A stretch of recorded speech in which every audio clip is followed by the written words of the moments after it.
अरे बिट्टो, जरा संभल कर, गिर जाएगी। इतनी ऊंचाई से कोई छलांग लगाता है भला? बुआ पार्वती जी बोली। बुआ, आप चिंता ना करो, मुझे आदत है कहकर बिट्टो हंस पड़ी। बुआ जी बोली, यह बिट्टो पता नहीं कब सुधरेगी। बुआ जी घर आकर बिट्टो की माँ जागृति से बोली, भाभी, लड़की अब जवान हो रही है, इसे यह उटपटांग हरकतें करने से रोकती क्यों नहीं हो? जागृति जी बोली, दीदी, बिट्टो थोड़ी चंचल है, आप जानती तो हो, धीरे धीरे सब सीख जाएगी। चलिए आपको बताते हैं बिट्टो, जिसका असली नाम था सुहासिनी, की कहानी। सुहासिनी को घर में प्यार से सभी बिट्टू बुलाते थे। बचपन से ही चंचल सुहासिनी की हरकतें लड़कों से कम ना थी।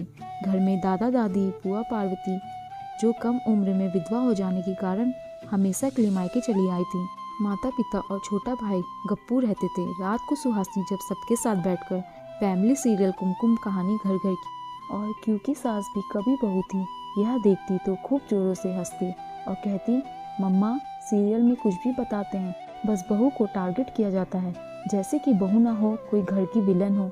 जो बहू पहले सबको अच्छी लग रही थी, बाद में वही सबके लिए बुरी बन जाती है। फिर सीरियल होकर कहती, मम्मा, शादी के बाद अगर सच में ऐसा होता है तो मुझे नहीं बनना किसी के घर की बहू। जागृति जी सुहासिनी को प्यार से समझाती हैं और कहती, नहीं रे, ऐसा थोड़ी होता है, सीरियल में थोड़ा बढ़ा चढ़ा कर बताते हैं। वक्त के साथ साथ सुहासिनी भी बड़ी हो गई और उसकी भी सगाई हो गई। सगाई और शादी के बीच 1 साल का अंतराल रखा गया ताकि बच्चे एक दूसरे को अच्छे से समझ पाए। जागृति जी ने सुहासिनी को घर का सारा काम खूब अच्छे से सिखा दिया कि सुहासिनी को ससुराल में कोई तकलीफ ना हो। बुआ पार्वती जी भी सुहासिनी को इस रूप में देखकर हैरान थी और बोलती, यह बच्ची तो अब बड़ी हो गई। सुहासिनी का मंगेतर रौनक बहुत हंसमुख और शांत स्वभाव भी था। सुहासिनी और रौनक सगाई में फोन पर खूब बातें करते और एक दूसरे के प्रति अपना प्यार व्यक्त करते। दोनों के इंतजार की घड़ियां खत्म हुई और शादी हो गई।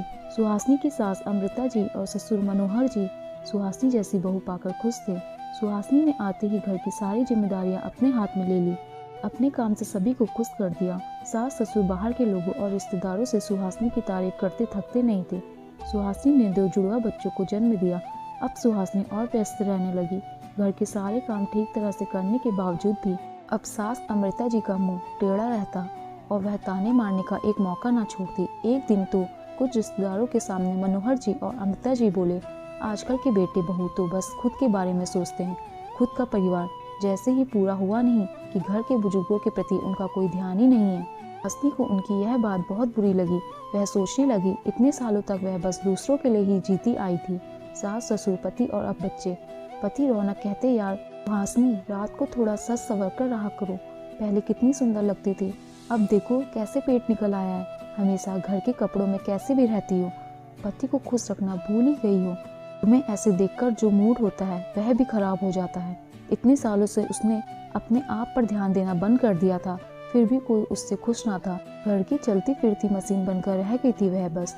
अब उसे अपनी माँ की बहुत याद आ रही थी, अपने बचपन के दिन याद आ रहे थे, कितने मजे करती थी वह, कितना खुश रहती थी।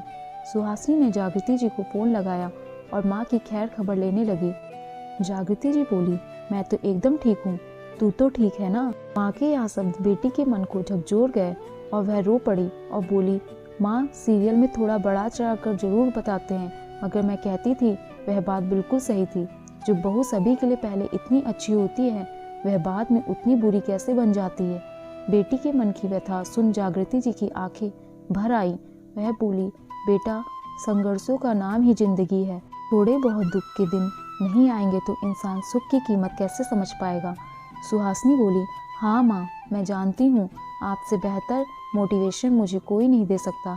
इन परिस्थितियों को भी बदल कर दिखलाऊंगी और फिर से अपना नाम बनाऊंगी। एक दिन वापस यही लोग मेरी तारीफ करेंगे, देखना आप। जागृति जी ने बेटी को बहुत आशीर्वाद दिया। सुहासिनी अब अपने लिए भी जीने लगी और जो वक्त मिलता उसे सभी को देने लगी। सुहासिनी ने घर बैठे ही मेहंदी और डांस सिखाने का काम भी शुरू कर दिया था। उसे सास ससुर या लोगों की बातों की कोई परवाह नहीं थी, बस अब वह कुछ करना चाहती थी। अपने आप पर ध्यान देने की वजह से फिर से उसका चेहरा चमक उठा और आत्मविश्वास का रंग तो अलग ही होता है जो चेहरे से झलकता है। रौनक फिर से सुहासिनी के साथ रोमांटिक होने लगा। आज जब सास अमृता जी का पाँव बाथरूम में फिसला तो सुहासिनी ने उन्हें झटपट अस्पताल पहुंचाया और घर आकर 1 महीने तक सेवा की 100 अलग। फिर से सास ससुर सुहासिनी की तारीफों के पुल बांधने लगे। अब सुहासिनी समझ चुकी थी, जिंदगी में हर मोड़ आसान नहीं होता, हमें उसे आसान बनाना होता है। दोस्तों, आपको ये कहानी कैसी लगी नीचे कमेंट्स करके हमें ज़रूर बताइएगा। अगर आपको ये कहानी पसंद आई हो तो अपने दोस्तों के साथ ज़रूर शेयर करें और ऐसी ही प्यारी कहानियाँ सुनने के लिए हमारे चैनल को सब्सक्राइब करके बेल आइकन को ऑल पर सेट करना ना भूलें। धन्यवाद।